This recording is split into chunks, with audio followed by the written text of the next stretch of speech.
Kerenggangan mulai tampak beberapa hari setelah Anies dideklarasikan sebagai capres dari Nasdem.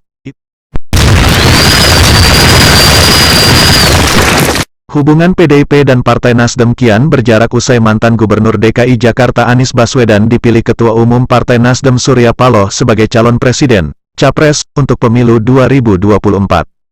Kerenggangan mulai tampak beberapa hari setelah Anies dideklarasikan sebagai capres dari Nasdem. Itu bermula dari pernyataan Sekretaris Jenderal, Sekjen PDIP Hasto Kristianto yang menyebut Biru lepas dari koalisi partai politik, Parpol, pendukung pemerintah. Saat itu, Hasto menganggap Nasdem tak lagi solid karena telah memiliki capres sendiri.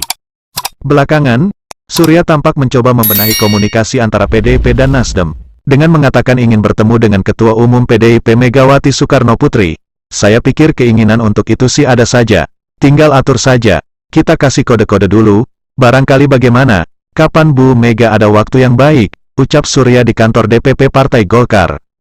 Namun demikian, dinamika politik terbaru menunjukkan sebaliknya.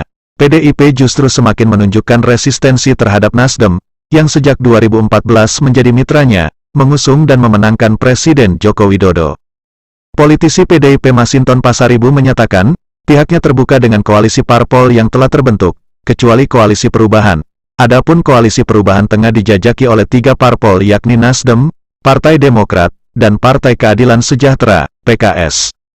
Alasannya, Masinton menganggap semangat yang diusung bakal koalisi perubahan tak relevan, karena telah perubahan di bidang pembangunan selama ini telah diwujudkan oleh Jokowi serta parpol koalisi pemerintah. Ini memang berjalan di rel perubahan, banyak hal yang kita tadinya di Republik ini kita tidak lihat, dan tidak kita rasakan, kali ini kita rasakan. Pembangunan, ujar Masinton dalam diskusi koordinat wartawan parlemen, KWP, di gedung DPR RI. Ia lantas mempertanyakan apa lagi yang perlu diubah dari perubahan yang telah diwujudkan. Bagi Masinton, perubahan itu saat ini justru sudah berjalan, dan mesti dipertahankan. Kalau PDIP bergabung dengan teman-teman yang mau ubah rumahnya, apalagi yang mau kita ubah, sebut dia. Hasto pun menanggapi keinginan Surya ingin bertemu Jokowi. Ia menyatakan, Partai Banteng terbuka berkomunikasi dengan Nasdem, asalkan tidak membahas soal capres dan cawapres. Kalau dialog dalam rangka kepentingan bangsa dan negara, PDI Perjuangan selalu welcome. Kalau dialog dalam konteks capres-cawapres, sepertinya ada perbedaan, kata Hasto kepada wartawan di Tembung Lebak, Banten, Minggu, tanggal 19 Februari tahun 2023. Ia menuturkan, ada perbedaan pandangan soal figur capres antara PDIP dengan Nasdem.